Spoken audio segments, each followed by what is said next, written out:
नमस्कार दोस्तों, स्वागत है आपका आज के मुख्य समाचार में। सबसे पहली बड़ी खबर में आपको बताएंगे सीडीएस बिपिन रावत का हेलीकॉप्टर क्यों हुआ क्रैश, अब चलेगा पता। स्पेशल टीम ने खोजा ब्लैक बॉक्स। इसी के साथ दूसरी बड़ी खबर में जिक्र होगा कि हेलीकॉप्टर क्रैश पर शिवसेना नेता संजय राउत ने उठाए सवाल। बोले, जब सर्वोच्च सेनापति सुरक्षित नहीं तो देश का क्या होगा। तीसरी बड़ी खबर में आपको बताएंगे कि मिशन 2022, प्रियंका गांधी ने यूपी चुनाव के लिए तय किए 100 प्रत्याशी, 60 महिलाओं को टिकट। दोस्तों, हर एक खबर की गहराई में आपको ले जाएंगे, लेकिन दोस्तों खबर में आगे बढ़ने से पहले अगर आपको भी ऐसा लगता है कि 5 राज्यों के चुनाव में महंगाई का असर पड़ेगा और भाजपा का सुपड़ा साफ होगा, तो आप अभी इस वीडियो को लाइक कीजिए और इस लाल बटन को दबाकर चैनल को सब्सक्राइब करके घंटी बजाइए और कमेंट में लिखिए जय हिंद। सीडीएस बिपिन रावत का हेलीकॉप्टर क्यों हुआ क्रैश, अब चलेगा पता। स्पेशल टीम ने खोजा ब्लैक बॉक्स। जी हाँ दोस्तों, तमिलनाडु में बुधवार को क्रैश हुए वायुसेना के M17 हेलीकॉप्टर का ब्लैक बॉक्स डेटा रिकॉर्डर गुरुवार सुबह मिल गया। इसके बाद अब इस क्रैश की वजह जल्दी ही पता लगने की संभावना है। इस क्रैश में chief of defence staff general Bipin Rawat, उनकी पत्नी मधुलिका और 11 अन्य जवानों की मौत हो गई थी। विंग कमांडर आर भारद्वाज की अगुवाई में वायुसेना के 25 सदस्यों की एक स्पेशल टीम ने यह ब्लैक बॉक्स बरामद किया है। हालांकि इस पर अधिक जानकारी अभी उपलब्ध नहीं है। द ट्रिब्यून की खबर के मुताबिक यह टीम गुरुवार सुबह से ब्लैक बॉक्स की खोज में जुट गई थी। बुधवार को बचाव दल का प्रमुख उद्देश्य सभी शवों को वेलिंगटन आर्मी अस्पताल पहुंचाना था, इसलिए ब्लैक बॉक्स की खोज गुरुवार से शुरू हुई। ब्लैक बॉक्स से अब यह पता लग सकता है कि हेलीकॉप्टर किन कारणों से क्रैश हुआ। इसके अलावा चॉपर के हिस्सों की फॉरेंसिक जांच से भी यह पता लग सकता है कि कहीं किसी बाहरी कारण की वजह से तो यह हादसा नहीं हुआ। इस बीच 6 सदस्यों वाली एक स्पेशल मेडिकल टीम कुन्नूर हवाई हादसे में एकमात्र जीवित बचे ग्रुप कैप्टन वरुण सिंह के इलाज में जुटी हुई है। उनकी हालत गंभीर है और वेलिंगटन आर्मी अस्पताल में उनका इलाज चल रहा है। सूत्रों के मुताबिक शौर्य चक्र से सम्मानित हो चुके ग्रुप कैप्टन वरुण सिंह का शरीर 60% जल चुका है। चलते हैं अगली खबर की तरफ। हेलीकॉप्टर क्रैश पर शिवसेना नेता संजय राउत ने उठाए सवाल। बोले, जब सर्वोच्च सेनापति सुरक्षित नहीं तो देश का क्या होगा। जी हाँ दोस्तों, तमिलनाडु के कुन्नूर में वायुसेना के हेलीकॉप्टर के दुर्घटनाग्रस्त होने से chief of defence staff general Bipin Rawat का निधन हो गया। इसको लेकर गुरुवार को लोकसभा में रक्षा मंत्री राजनाथ सिंह ने कहा, कुन्नूर के पास जंगल में कुछ स्थानीय लोगों ने हेलीकॉप्टर के अवशेषों को आग की लपटों से घिरा हुआ देखा।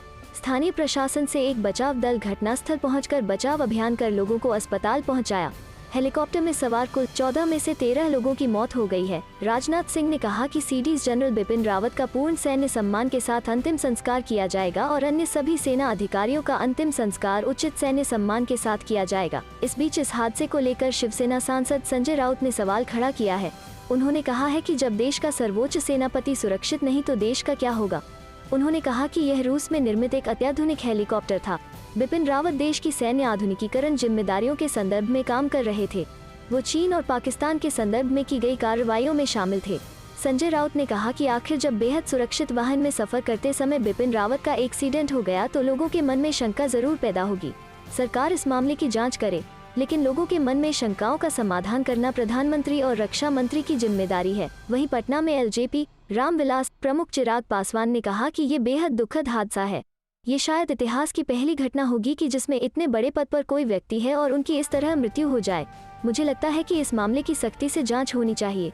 इसके पीछे क्या कारण है ये लोगों के सामने जरूर आना चाहिए। इसके अलावा आप नेता संजय सिंह ने कहा, सीडीएस बिपिन रावत जी, उनकी पत्नी और बाकी लोगों के प्रति मैं संवेदनाएं व्यक्त करता हूँ। ये एक चिंता का विषय है कि इतने सुरक्षित विमान में ऐसी घटना कैसे हो गई। इसके लिए पीएम और रक्षा मंत्री जरूर कोई कदम उठाएंगे जिससे ये हादसा क्यों हुआ इसका पता चल पाए। चलते हैं अगली खबर की तरफ। मिशन 2022, प्रियंका गांधी ने यूपी चुनाव के लिए तय किए 100 प्रत्याशी, 60 महिलाओं को टिकट। जी हाँ दोस्तों, कांग्रेस की महासचिव प्रियंका गांधी ने बुधवार को कहा कि पार्टी ने उत्तर प्रदेश के आगामी विधानसभा चुनाव के मद्देनजर 100 उम्मीदवारों के नाम तय कर लिए हैं। इनमें 60 महिलाएं हैं।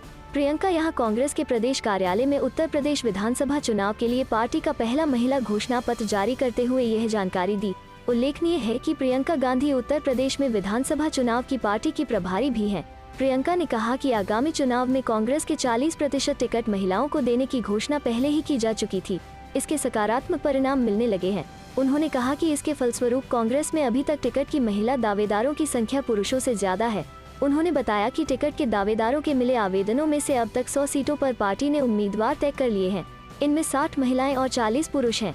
उन्होंने कहा कि उत्तर प्रदेश के विधानसभा चुनाव में कांग्रेस 40% टिकट महिलाओं को देगी।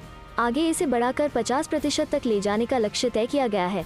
उनका इशारा 2024 के लोकसभा चुनाव में महिलाओं को 50% सीटों पर उम्मीदवार बनाए जाने को लेकर था। प्रियंका ने कहा कि पार्टी की इस पहल से निश्चित रूप से दूसरे राजनीतिक दलों पर भी चुनावी राजनीति में महिलाओं की भागीदारी बढ़ाने का दबाव पड़ेगा। राजनीति में महिलाओं की भागीदारी बढ़ाने को व्यवहारिक जरूरत बताते हुए उन्होंने कहा, दृढ़ निश्चय, करुणा, दया, साहस ये महिलाओं के गुण होते हैं। हम चाहते हैं ये गुण राजनीति में भी हों जिनका अभी नितांत अभाव है। ये बातें सिर्फ चुनाव के समय औपचारिकता न रहे, इसीलिए हमने महिलाओं को 40% टिकट दिए हैं। महिलाओं के लिए अलग घोषणा पत्र जारी करने के बाद अन्य वर्गों के लिए भी कांग्रेस द्वारा अलग घोषणा पत्र जारी करने के सवाल पर प्रियंका ने कहा कि जल्द ही एक और घोषणा पत्र जारी किया जाएगा। इसमें किसानों सहित अन्य सभी वर्गों के लिए भविष्य की कार्य योजना का खुलासा होगा। मुख्यमंत्री योगी आदित्यनाथ द्वारा विपक्षी दलों के नेताओं द्वारा चुनाव आने के साथ ही मंदिरों के चक्कर लगाना शुरू करने के बयान पर प्रतिक्रिया व्यक्त करते हुए प्रियंका ने कहा कि मुझे अपनी धार्मिक आस्था के बारे में योगी जी से प्रमाण पत्र लेने की जरूरत नहीं है। क्या योगी जी जानते हैं कि मैं 14 साल की उम्र से व्रत भी कर रही हूँ। चलते हैं अगली खबर की तरफ। सपा नेता का बड़ा हमला, बोले भाजपा के लिए लाल टोपी रेड अलर्ट है, काम जाएगी रूह। जी हाँ दोस्तों, बुधवार को बरेली पहुंचे समाजवादी पार्टी के वरिष्ठ नेता और नेता प्रतिपक्ष रामगोविंद चौधरी ने बिथरी चैनपुर विधानसभा के क्षेत्र के कुर्दा इलाके एक जनसभा को संबोधित किया। इस दौरान उन्होंने भारतीय जनता पार्टी पर जमकर निशाना साधा। वहीं उन्होंने प्रधानमंत्री के रेड अलर्ट वाले बयान पर निशाना साधते हुए कहा कि भाजपा के लिए लाल टोपी रेड अलर्ट है। लाल टोपी वालों से भाजपा की रूह कांप जाती है। उत्तर प्रदेश में 2022 में होने वाले विधानसभा चुनाव को लेकर सभी पार्टियां चुनावी प्रचार में जुट गई हैं। बरेली में भी समाजवादी पार्टी ने चुनाव प्रचार को लेकर बुधवार को बिथरी चैनपुर के कुर्दा में एक जनसभा को संबोधित किया, जिसमें बड़ी संख्या में लोग पहुंचे। इस दौरान सपा के वरिष्ठ नेता रामगोविंद चौधरी ने भारतीय जनता पार्टी पर जमकर निशाना साधा। उन्होंने कहा कि पिछले 40-45 सालों में इतनी बेरोजगारी कभी नहीं रही जितनी बेरोजगारी इन दिनों है। वहीं उन्होंने प्रधानमंत्री नरेंद्र मोदी के रेड अलर्ट वाले बयान को लेकर निशाना भी साधा। उन्होंने कहा, red alert Bharatiya Janata party के लिए है, लाल टोपी वालों से भाजपा की रूह कांप जाती है। नेता प्रतिपक्ष ने कहा कि इस बार जनता चाहती है उत्तर प्रदेश में कि समाजवादी पार्टी की सरकार बने और अखिलेश यादव मुख्यमंत्री बने। उन्होंने कहा कि इस वक्त आचार संहिता लग जानी चाहिए थी, लेकिन अभी तक आचार संहिता नहीं लगाई गई है। उन्होंने कहा, जब तक प्रधानमंत्री पूरे प्रदेश का दौरा नहीं कर लेंगे तब तक आचार संहिता नहीं लगाई जाएगी। इसके साथ ही उन्होंने कहा कि उत्तर प्रदेश में महंगाई, भ्रष्टाचार और बेरोजगारी चरम पर है। वहीं उन्होंने कांग्रेस के घोषणा पत्र पर भी निशाना साधा। उन्होंने कहा कि कांग्रेस कहीं स्टैंड नहीं कर रही है, जिसके पास कुछ है ही नहीं वो क्या किसी को कुछ देगा। उन्होंने कहा, उत्तर प्रदेश में समाजवादी पार्टी और भारतीय जनता पार्टी के बीच मुकाबला है और समाजवादी पार्टी की सरकार बनने जा रही है। चलते हैं अगली खबर की तरफ। राजस्थान कांग्रेस अध्यक्ष का दावा, 2023 में फिर बनाएंगे सरकार, इन मुद्दों पर पीएम को घेरा। जी हां दोस्तों, राजस्थान प्रदेश कांग्रेस कमेटी के अध्यक्ष गोविंद सिंह डोटासरा ने कहा है कि कांग्रेस कार्यकर्ताओं की मेहनत के बलबूते पर 2023 में फिर से राजस्थान में सरकार बनाएगी और 2024 में पार्टी कार्यकर्ता केंद्र से मोदी सरकार को उखाड़ फेंकने के साथ ही संप्रग को सत्ता में स्थापित करेंगे। डोटासरा ने जयपुर में आयोजित होने वाली महंगाई हटाओ रैली की तैयारियों की समीक्षा बैठक को संबोधित करते हुए कहा कि देश के सबसे ज्वलंत मुद्दे महंगाई को लेकर अखिल भारतीय कांग्रेस कमेटी द्वारा पहली बार दिल्ली से बाहर जयपुर में राष्ट्रीय स्तर की महंगाई हटाओ रैली आयोजित की जा रही है। डोटासरा ने केंद्र सरकार पर वादे पूरा नहीं करने का आरोप लगाते हुए कहा कि जब नरेंद्र मोदी आम चुनावों में राजग की ओर से प्रधानमंत्री पद के उम्मीदवार घोषित हुए थे तो उन्होंने देश की जनता से महंगाई कम करने, भ्रष्टाचार मिटाने, बेरोजगारी समाप्त करने, नकली मुद्रा समाप्त करने, किसानों की आमदनी दोगुनी करने के वादे किए थे, लेकिन 7 साल बाद भी उन्होंने जनता के सामने अपने कामकाज का हिसाब पेश नहीं किया है। अखिल भारतीय कांग्रेस कमेटी के महासचिव एवं राजस्थान प्रभारी अजय माकन ने कहा कि जिस प्रकार राहुल गांधी केंद्र की भाजपा सरकार की गलत नीतियों के खिलाफ संसद व उसके बाहर लड़ाई लड़ रहे हैं, उससे प्रेरणा पाकर सभी कांग्रेस कार्यकर्ता रैली को सफल बनाने हेतु अपने दायित्व का निर्वहन करें। चलते हैं अगली खबर की तरफ। दिल्ली के रोहिणी कोर्ट में बम धमाका, खाली कराया गया परिसर, फोरेंसिक टीम पहुंची। जी हां दोस्तों, दिल्ली के रोहिणी कोर्ट में गुरुवार सुबह धमाका हो गया। इसके बाद कोर्ट में हड़कंप मच गया। इसके बाद मौके पर दमकल की 6 गाड़ियां पहुंच गईं। बताया जा रहा है कि हादसे में 2 लोग मामूली रूप से जख्मी हुए हैं। उन्हें पास के अस्पताल में भर्ती कराया गया है। पुलिस ने कोर्ट को खाली करा दिया है और गेट बंद कर दिए हैं। दिल्ली पुलिस की स्पेशल सेल ने जाँच शुरू कर दी है। सूचना मिलते ही रोहिणी जिले के डीसीपी और एसीपी आरती शर्मा पुलिस टीम के साथ मौके पर पहुंच गईं। पुलिस ने जांच में पाया है कि किसी इलेक्ट्रॉनिक डिवाइस में यह धमाका हुआ। इसके बाद लोगों ने रोहिणी कोर्ट में गोली चलने की अफवाह फैला दी। पुलिस के मुताबिक दिल्ली के रोहिणी में जो धमाका हुआ है वो लो इंटेंसिटी बम ब्लास्ट है। यह एक तरह का क्रूर बम है। पुलिस को मौके से आईईडी विस्फोटक और एक टिफिननुमा चीज मिली। एनएसजी को भी मौके पर बुलाया गया है। उधर दिल्ली पुलिस कमिश्नर राकेश अस्थाना भी रोहिणी कोर्ट के लिए रवाना हो गए। रोहिणी कोर्ट के बार एसोसिएशन के सूत्रों ने बताया कि कोर्ट रूम में धमाका हुआ। पुलिस भी मामले की जांच कर रही है। रोहिणी कोर्ट में कुछ दिनों पहले फायरिंग की घटना हुई थी। इसमें 3 लोगों की मौत हो गई थी। कोर्ट में 2 हमलावरों ने गैंगस्टर जितेंद्र गोगी पर गोलीबारी कर दी थी। इस हमले में उसकी मौत हो गई थी। जितेंद्र गोगी कोर्ट में सुनवाई के लिए पेश हुआ था।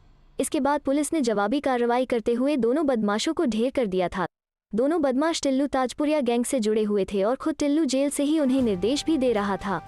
चलते हैं अगली खबर की तरफ। किसान आंदोलन में जान गंवाने वाले 700 लोगों का हो सम्मान, कांग्रेस की मीटिंग में बोली सोनिया। जी हां दोस्तों, कांग्रेस की अंतरिम अध्यक्ष सोनिया गांधी ने बुधवार को पार्टी की संसदीय दल की मीटिंग में मोदी सरकार पर हमला बोला। उन्होंने किसानों के आंदोलन, सीमा की सुरक्षा और विनिवेश के मुद्दे को उठाते हुए मोदी सरकार को घेरा। उन्होंने सीमा सुरक्षा को लेकर कहा कि सरकार को इस मुद्दे पर संसद में विस्तृत चर्चा करनी चाहिए। सोनिया गांधी ने कहा कि देश में महंगाई चरम पर है और लोग अब बदलाव चाहते हैं।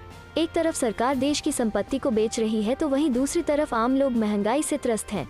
सोनिया गांधी ने राज्यसभा से 12 सांसदों के निलंबन पर भी सरकार को खूब सुनाया। उन्होंने कहा कि सरकार का यह कदम अस्वीकार्य है। हम निलंबित हुए सांसदों के साथ खड़े हैं और सरकार को इसे वापस लेना ही होगा।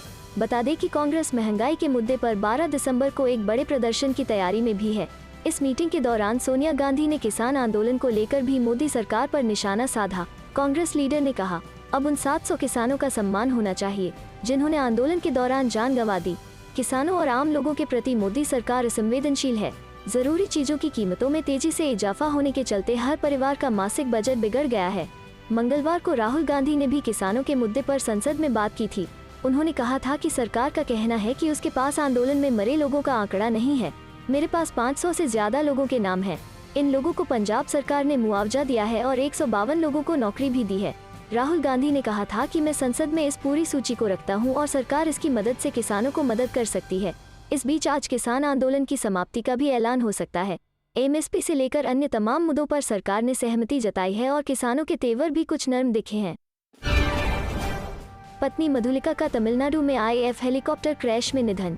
जी हां दोस्तों, chief of defence staff general Bipin Rawat का एक हेलीकॉप्टर दुर्घटना में निधन हो गया है। जनरल रावत, उनकी पत्नी सहित 14 लोग भारतीय वायुसेना आईएएफ के जिस हेलीकॉप्टर में सवार थे वो आज दोपहर तमिलनाडु के नीलगिरी जिले में दुर्घटनाग्रस्त हो गया था। मी सीरीज के हेलीकॉप्टर ने सुलूर आर्मी बेस से उड़ान भरी थी। इसके कुछ ही देर बाद यह नीलगिरी में दुर्घटनाग्रस्त हो गया। हादसे में 13 लोगों की मौत हुई है, जबकि बचने में सफल रहे एक शख्स का बुरी तरह से झुलसने के कारण इलाज किया जा रहा है। जनरल रावत के अलावा उनकी पत्नी, उनके डिफेंस असिस्टेंट, सुरक्षा कमांडोज और भारतीय वायुसेना के जवान हेलीकॉप्टर में थे। भारतीय वायुसेना की ओर से एक ट्वीट में कहा गया है, बेहद अफसोस के साथ बताना पड़ रहा है कि जनरल बिपिन रावत, श्रीमती मधुलिका रावत और हेलीकॉप्टर में सवार 11 अन्य लोगों की इस दुर्घटना में मृत्यु हो गई है। एक अन्य ट्वीट में यह भी जानकारी दी गई है कि ग्रुप कैप्टन वरुण सिंह का इंजरी के कारण इस समय वेलिंगटन के मिलिट्री हॉस्पिटल में इलाज चल रहा है। रक्षा मंत्री राजनाथ सिंह ने भी ट्वीट में लिखा था कि तमिलनाडु में एक हेलीकॉप्टर हादसे में सीडीएस जनरल बिपिन रावत, उनकी पत्नी और 11 अन्य लोगों का आकस्मिक निधन हो गया है। उन्होंने लिखा था, उनका असामयिक निधन देश और इसके सशस्त्र बलों के लिए बड़ी क्षति है। इससे पहले भारतीय वायुसेना ने ट्विटर पर इस बात की पुष्टि की थी कि चीफ ऑफ डिफेंस स्टाफ इस हेलीकॉप्टर में थे। ट्वीट में कहा गया है, वायुसेना के मी 17V5 हेलीकॉप्टर, जिसमें सीडीएस जनरल बिपिन रावत सवार थे, आज कुन्नूर के निकट दुर्घटनाग्रस्त हो गया। दुर्घटना के कारणों का पता लगाने के लिए जांच का आदेश दिया गया है। दुर्घटना की सबसे पहले जानकारी दोपहर 12:20 बजे मिली। केटरी गांव के ग्रामीणों ने डिफेंस एस्टैब्लिशमेंट को यह जानकारी दी, जिन्होंने जिला प्रशासन को इससे सूचित किया। मी सीरीज के हेलीकॉप्टर ने सुलूर आर्मी बेस से उड़ान भरी थी। इसके कुछ ही देर बाद यह नीलगिरी में दुर्घटनाग्रस्त हो गया। यह वेलिंगटन डिफेंस एस्टैब्लिशमेंट की ओर बढ़ रहा था। स्थानीय टीवी चैनल पर दुर्घटनास्थल की तस्वीरों में गहरे धुएं और आग के साथ हेलीकॉप्टर के मलबा भी दिखाई दे रहा है। मौके पर बचाव और राहत कार्य जारी है, लेकिन जंगली इलाका होने की वजह से इसमें मुश्किलें आ रही हैं। स्थानीय लोगों और पुलिसकर्मियों द्वारा बॉडीज को ले जाया रहा है। चलते हैं अगली खबर की तरफ। लाल रंग पर खींची तलवारें, पीएम मोदी की टोपी पर टिप्पणी के बाद अखिलेश ने बताए मायने, संजय सिंह ने भी घेरा। जी हां दोस्तों, प्रधानमंत्री नरेंद्र मोदी के लाल रंग की टोपी वाले बयान पर यूपी में संग्राम छिड़ गया है। पीएम मोदी के बयान पर पलटवार करते हुए अखिलेश यादव ने भाजपा को लाल रंग के मायने बताए। उधर इस विवाद में आम आदमी पार्टी और कांग्रेस की भी एंट्री हो गई है। आपके राज्यसभा सांसद संजय सिंह ने लाल रंग को क्रांति का प्रतीक बताते हुए पीएम मोदी पर सवाल उठाया। उधर कांग्रेस ने कहा कि बीजेपी और सपा नूरा कुश्ती खेल रहे हैं और दोनों जानते हैं सत्ता से बाहर हैं, जबकि सपा नेता अभिषेक मिश्रा ने कहा लाल रंग बदलाव का रंग है। दरअसल पीएम मोदी मंगलवार को गोरखपुर पहुंचे थे। इस दौरान पीएम मोदी ने लाल टोपी के जरिए सपा पर निशाना साधा था। पीएम मोदी ने कहा था, लाल टोपी पहनने वालों को सरकार बनानी है, इन्हें आतंकियों पर मेहरबानी दिखाने और आतंकियों को छुड़ाने के लिए सरकार बनानी है। पीएम मोदी ने कहा, ये लोग यूपी के लिए रेड अलर्ट हैं, यानी खतरे की घंटी। अब इस मामले में आप सांसद संजय सिंह ने पीएम मोदी और भाजपा पर निशाना साधा है। संजय सिंह ने आज तक से बातचीत में कहा, मैं बहुत हैरान हूं कि भारत के पीएम के आधिकारिक ट्विटर हैंडल से किसी टोपी वस्त्र के बारे में आतंकियों को छोड़ने ऐसे ट्वीट कैसे हो सकते हैं।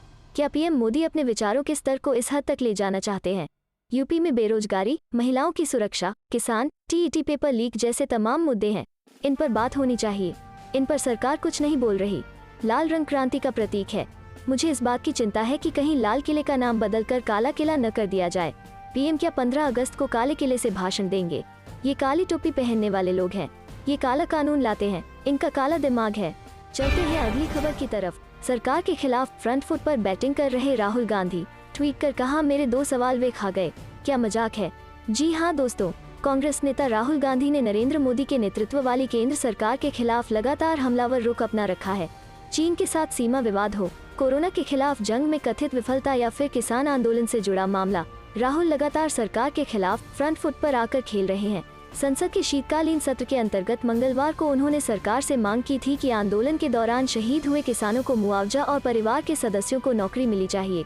कांग्रेस के पूर्व अध्यक्ष राहुल ने कहा था कि सरकार कह रही है कि कोई किसान शहीद नहीं हुआ और आपके पास नाम नहीं है। उन्होंने आंदोलन के दौरान शहीद हुए किसानों के नाम लोकसभा में दिखाते हुए कहा कि किसानों का जो हक है वो उन्हें मिलना चाहिए। किसानों के मामले में उन्होंने एक ट्वीट भी किया जिसमें इस मामले में सरकार की कथित बेरुखी पर सवाल उठाए। राहुल ने इस ट्वीट में लिखा, कृषि अन्याय पर मैंने संसद में सवाल किए। 1. क्या शहीद किसानों को मुआवजा मिलेगा? 2. क्या सरकार एमएसपी पर विचार कर रही है? 3. कोविड से किसानी पर क्या असर पड़ा? पहले 2 सवाल वे खा गए और तीसरे का ये जवाब दिया है, महामारी में किसानी सुचारू रूप से चलती रही। क्या मजाक है? अपने इस सवाल के साथ उन्होंने #farmers का इस्तेमाल किया है और सरकार की ओर से मिले जवाब का लेकर भी पोस्ट किया है। गौरतलब है कि राहुल ने आंदोलन के दौरान मारे गए पंजाब के 400 और हरियाणा के 70 किसानों की लिस्ट लोकसभा को सौंपते हुए कहा था, मैं चाहता हूं कि प्रभावित किसान परिवारों को मुआवजा और रोजगार मिलना चाहिए। इससे पहले राहुल यह भी कह चुके हैं कि सरकार गरीबों और किसानों की बात करती है, लेकिन जब मदद की बात आती है तो कहती है कि पैसा नहीं है। उन्होंने कहा कि प्रधानमंत्री ने माफी मांगी। क्यों मांगी? इसलिए कि कृषि कानून गलत थे और उनकी वजह से किसान सड़क पर आए। अगर कृषि कानूनों के कारण आंदोलन की वजह से किसान मारे गए तो उन्होंने उन पीड़ित परिवारों के बारे में भी सोचना चाहिए। पीएम मोदी को उन मृत किसानों के परिवारों के बारे में सोचना चाहिए, उनकी पढ़ाई लिखाई और भविष्य के बारे में सोचना चाहिए, जैसे कि पंजाब ने किया। अगर वो थोड़ी सी संवेदनशीलता और मानवता दिखाएं तो इसमें जरा सी भी देर नहीं लगेगी। चलते हैं अगली खबर की तरफ। अजय कुमार लल्लू का दावा, इस चुनाव में बीजेपी की विदाई तय, जनता ने बना लिया मन। जी हाँ दोस्तों, यूपी विधानसभा चुनाव में भले ही समय है, लेकिन जातिगत वोटों के समीकरण को साधने के लिए सभी सियासी दलों ने अपने अपने हथकंडे आजमाने शुरू कर दिए हैं। सपा और रालोद जहां पश्चिमी यूपी में जनसभा करके गठबंधन की घोषणा की है, तो वहीं गोरखपुर में पीएम नरेंद्र मोदी और सीएम योगी ने पूर्वांचल को बड़ी सौगात दी है। इसी कड़ी में कांग्रेस पार्टी ने प्रयागराज के फाफामो में हुए सामूहिक हत्याकांड के मृतकों के श्रद्धांजलि सभा के बहाने दलितों को साधने की कोशिश की है। इस दौरान कांग्रेस प्रदेश अध्यक्ष अजय कुमार लल्लू ने प्रधानमंत्री नरेंद्र मोदी के गोरखपुर के दौरे को लेकर भी निशाना साधा है। कांग्रेस प्रदेश अध्यक्ष अजय लल्लू ने कहा है कि प्रधानमंत्री का दौरा सौगात देने का नहीं है, बल्कि वह चुनावी जनसभा के लिए पहुंचे हैं। बीजेपी के शीर्ष नेतृत्व को पता चल गया है कि सूबे की सरकार फेल हो चुकी है। आगामी चुनाव में जनता ने बीजेपी को सत्ता से बेदखल करने का मन बना लिया है। अजय लल्लू ने कहा कि इस चुनाव में बीजेपी की विदाई तय है, चाहे जितने सौगात देने की कोशिश करें।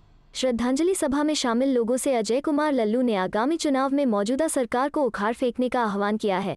श्रद्धांजलि सभा के जरिए अजय कुमार लल्लू ने दलितों को साधने की कोशिश की है। वहीं कांग्रेस प्रदेश अध्यक्ष ने प्रयागराज के फाफामो में हुए दलित परिवार के 4 लोगों की हत्या को लेकर सूबे की कानून व्यवस्था को लेकर भी सवाल खड़ा किया है। मृतकों को श्रद्धांजलि देने के बाद अजय कुमार लल्लू ने कहा कि सरकार पूरी तरह से फेल हो चुकी है, प्रदेश में जंगल राज कायम हो चुका है। अजय कुमार लल्लू ने कहा कि केंद्रीय गृह मंत्री और मुख्यमंत्री कहते हैं कि उन्हें दूरबीन से भी अपराधी नहीं दिख रहे हैं। लेकिन प्रयागराज के फाफामो में एक ही परिवार के 4 लोगों की हत्या की घटना हो या फिर प्रदेश के दूसरे जगहों पर हुई घटना, साफ हो गया है कि सरकार अपराध पर रोकथाम करने में विफल है।